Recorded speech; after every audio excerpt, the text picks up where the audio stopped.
네, 내일부터 시작되는 2차 북미 정상회담 좀 더 자세히 전망해 보겠습니다. 이강호 기자 나와 있습니다. 자, 이 기자. 예. 전 세계의 눈과 귀가 이제 베트남 하노이에 몰려 있지 않습니까? 예. 이번 이제 회담은 1차 회담과 어떤 면에서 다른 거죠?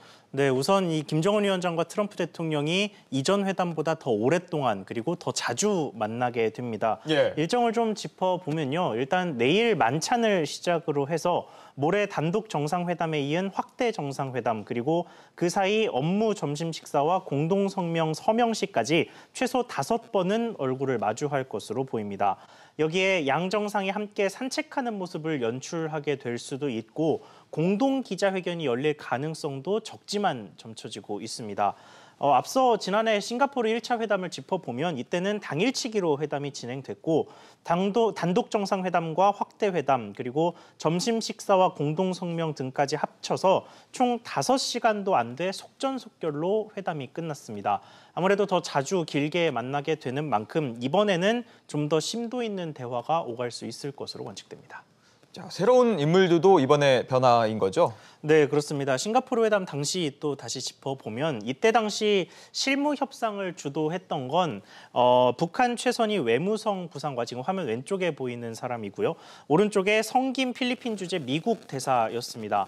그런데 이번 실무 회담을 주도하고 있는 사람으로 돌아가 보면 김혁철 북한 국무위원회 대미 특별대표 그리고 우측에 스티브 비건 미 국무부 대북 특별대표 그러니까 두 사람 모두 특별대표 직함을 달고 나왔습니다. 그래서 예. 이게 상황에 맞춰서 어떤 내부에서 적절한 사람을 급하게 내세운 게 아니라 이번 협상을 위한 대표를 따로 선임해서 왔다는 점에서 이 실무 단계의 협상력이 다소 높아졌다는 평가입니다.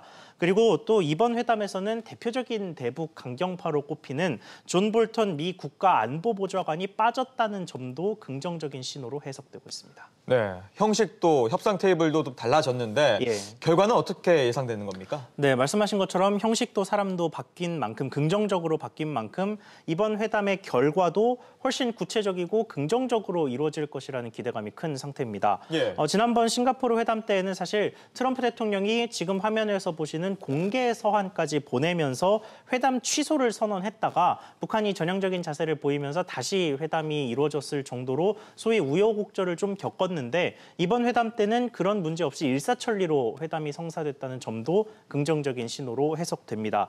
그래서 아직은 전망 수준입니다만 어떤 수위까지 회담이 이루어질지를 좀 관측을 해보면 비핵화와 관련해서는 영변 핵시설을 무력화한 뒤에 국제조사단의 검증을 받고 그리고 지금까지 만든 핵물질을 단계적으로 폐기하는 시간표까지는 합의가 이루어질 가능성이 제기되고 있고요.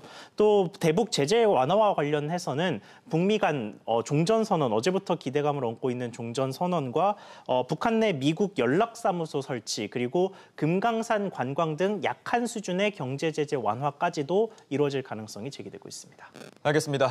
이 기자 얘기 잘 들었습니다.